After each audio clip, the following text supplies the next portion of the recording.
नमस्कार दोस्तों।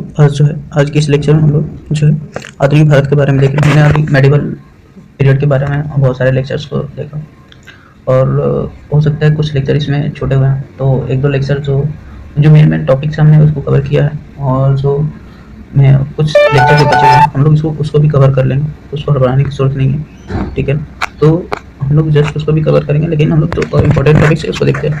तो अभी जो है हम लोग आधुनिक भारत के बारे में स्टार्ट करते हैं। तो आधुनिक भारत में मॉडर्न इंडिया के बारे में पढ़ेंगे। देखिए, इसको दो भागों में बांट कर पढ़ेंगे। प्रारंभ 1885 ईस्वी तक, ठीक है, 1885 ईस्वी तक, जिसको राष्ट्रीय आंदोलन या स्वतंत्रता संग्राम से पूर्व है। ठीक है ना, ये स्वतंत्रता संग्राम से पूर्व का हम लोग स्थिति जानेंगे भारत की। ठीक है ना, क्योंकि इसके बाद बात पता हो कि भारतीय राष्ट्रीय जब जो कांग्रेस की जब स्थापना हुई थी, तो इंडियन नेशनल कांग्रेस की जब स्थापना हुई थी, तो उसके बाद से ना जो राजनीति का भारतीय राजनीति का व्यवस्था बिल्कुल चेंज हो गया। जो हमारे जो मांग करने के तरीके, ठीक है ना, तो ये एक आंदोलन के स्वरूप पकड़ लिया। ठीक है ना, पहले हमारे दूसरे तरीके से थे, इसके बाद से हमारे जो अंग्रेजों के प्रति रवैया तो बिल्कुल डिफरेंट हो गया चुका था। तो इसीलिए इसको यहाँ तक हम लोग पढ़ेंगे। फिर उसके बाद है भारत का स्वतंत्रता संग्राम में, जो 1885 से 1947 तक का, 1885 से 1947 तक, इसके बारे में हम लोग देखेंगे। ठीक है, तो पहला जो चरण देखिए, इसमें इसमें कई चरण आते हैं।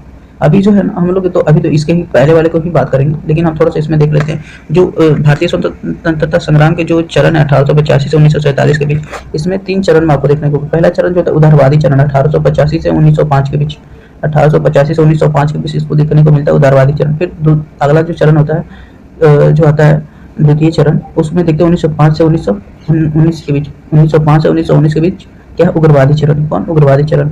और जो तीसरा चरण आता है 1919 से 1947 के बीच, वो गांधीवादी चरण। ठीक है ना, तो कौन सा चरण? गांधीवादी चरण। ठीक है, ये भारतीय स्वतंत्रता संग्राम में तीन चरण आपको 1885 के बाद से आपको देखने को, एक उदारवादी चरण, उग्रवादी चरण, फिर उसका तीसरा गांधीवादी चरण। ठीक है ना, ये आपको याद रखना है। अब हम लोग आगे देखते हैं।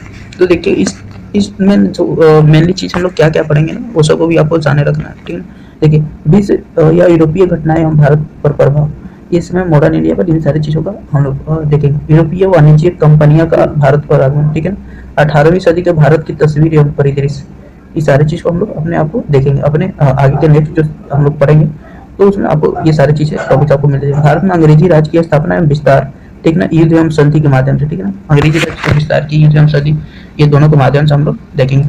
ठीक है, भारत में अंग्रेजी नीतियाँ जो है, भारत में अंग्रेजी नीतियाँ, आर्थिक नीतियाँ एवं उनकी समीक्षा करेंगे। ठीक है ना, राजनीतिक एवं प्रशासन की नीतियाँ और सामाजिक एवं सांस्कृतिक एवं शैक्षणिक नीति, ठीक है ना, ये पढ़ना बिल्कुल जरूरी है। आर्थिक नीति काफी इंपॉर्टेंट, आर्थिक नीति, राजनीतिक और प्रशासनिक नीति और सामाजिक सांस्कृतिक एवं शैक्षणिक नीति, ठीक है ना।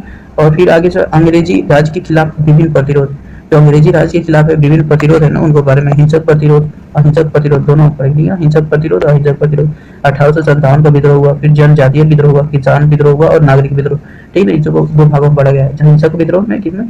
1857 का विद्रोह, फिर जनजातीय विद्रोह, किसान विद्रोह और नागरिक विद्रोह, ठीक है। और अहिंसक प्रतिरोध में क्या पढ़ेंगे? सामाजिक धार्मिक सुधार आंदोलन एवं जागरण, ठीक है। अहिंसक प्रतिरोध में, ठीक है, सामाजिक धार्मिक सुधार आंदोलन एवं प्रतिरोध के बारे में एवं जागरण के बारे में पढ़ेंगे। ठीक है ना, तो ये हम लोग इसको हम लोग इसमें देखेंगे। ठीक है ना, देखिए क्या क्या हम लोग को पढ़ना है। तो देखिए मॉडर्न इंडिया में जनरली हम लोग को इसमें देखना है। देखिए क्या, तो पहला है कि यूरोपीय घटनाएं एवं जो विश्व का यूरोपीय घटनाएं जो है और भारत पर उसका प्रभाव। फिर दूसरा क्या है? वाणिज्यिक कंपनियों का भारत पर आगमन पड़ा है। फिर 18वीं सदी में भारत की जो तस्वीर है, 18वीं सदी में भारत की कैसी स्थिति थी, ठीक है ना, उसको देखेंगे हम लोग परिदृश्य, ठीक है ना, सामाजिक, राजनीतिक, प्रशासनिक, जो शासक यहाँ थे क्या कैसा था, ठीक है ना। तो इन सारी चीजों को देखें। फिर अगला जो भारत में अंग्रेजों की राज्य की स्थापना विस्तार के बारे में पढ़ेंगे, ठीक है ना।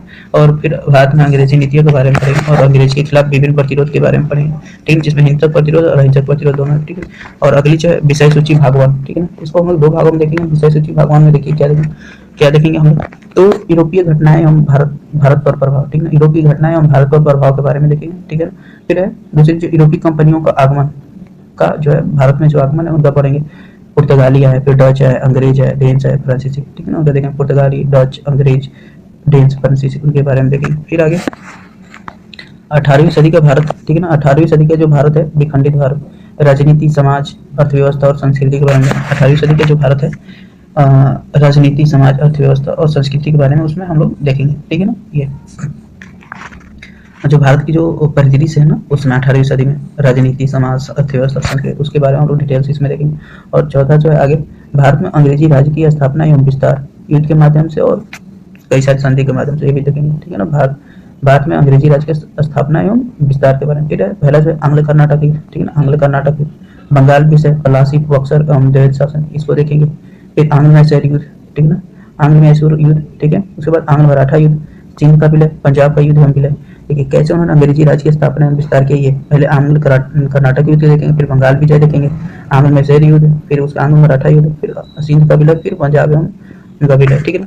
आगे हम लोग देखेंगे ब्रिटिश राज के विस्तार एवं सहायक विशेष नीतियां, संधियां, ठीक है ना। जो ब्रिटिश राज के विस्तार में जो सहायक कुछ विशेष नीतियां थी ना, उस और संधियों के बारे में देखेंगे। जैसे सुरक्षित घेरे की नीति, ठीक है ना, सुरक्षित घेरे की नीति के बारे में पढ़ेंगे। फिर सहायक संधि के बारे में पढ़ेंगे, ठीक है, सहायक संधि के बारे में पढ़ेंगे। फिर व्यक्तिगत की नीति के बारे में पढ़ेंगे।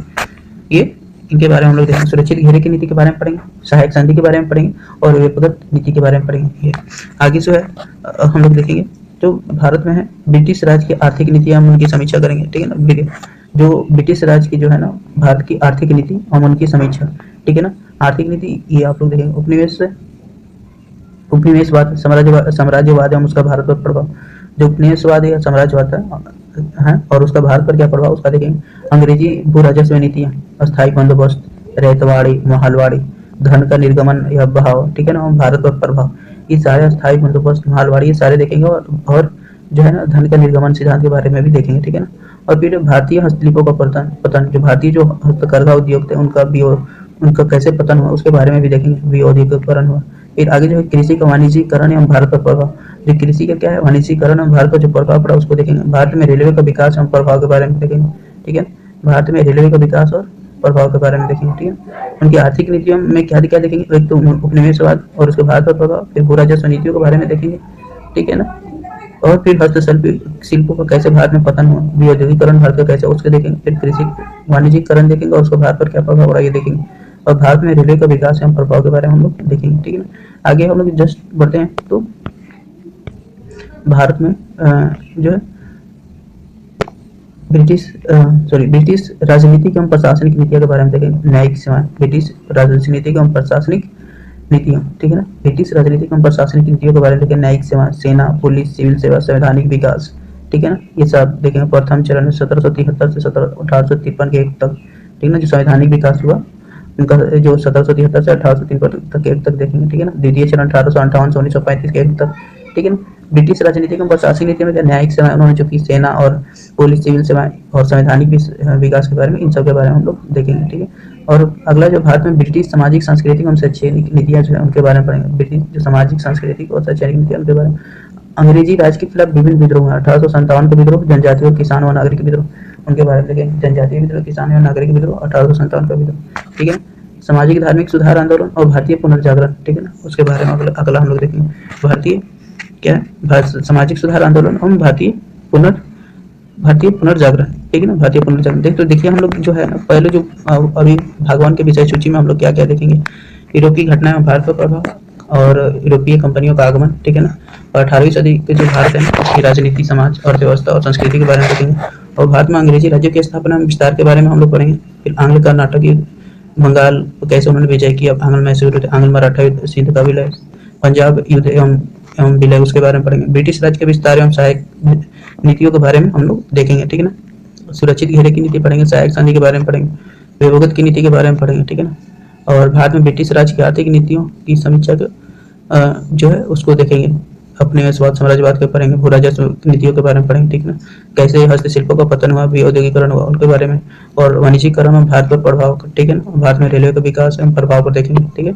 ब्रिटिश के राजनीतिक एवं प्रशासनिक नीतियों को देखेंगे, जिसमें न्यायिक, सिविल सेवा, सेना, पुलिस, ये सारे चीज के बारे में देखेंगे। और भारत में ब्रिटिश सामाजिक, सांस्कृतिक एवं शैक्षणिक नीतियों के बारे में। और अंग्रेजी राज्य के खिलाफ विभिन्न विद्रोह, जो है 1857 का विद्रोह, जनजातीय, किसान और नागरिक विद्रोह, उसके बाद सामाजिक सुधार आंदोलन और भारतीय पुनर्जागरण, ये हम लोग पढ़ेंगे। ये भाग 1 में। बाकी भाग 2 में अगले जो हम लोग लेक्चर है जो पढ़ेंगे उसमें आपको देखेंगे। तो ये चलिए इतना के लिए थैंक यू।